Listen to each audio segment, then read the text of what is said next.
Here is the linear equation we are asked to solve. 2 times n minus 4 times n minus 70 equals 0.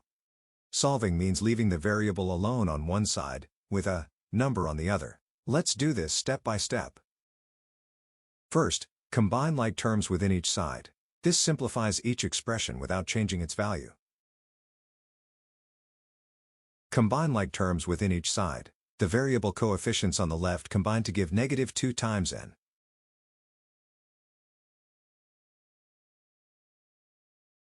Add 70 to both sides so the variable term stands alone.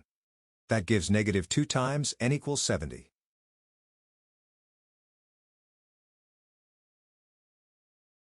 The variable coefficient is negative 2.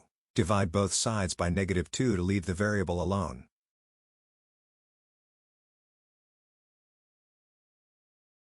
Quick check, substitute negative 35 for n. Both sides equal 0, so the equation balances.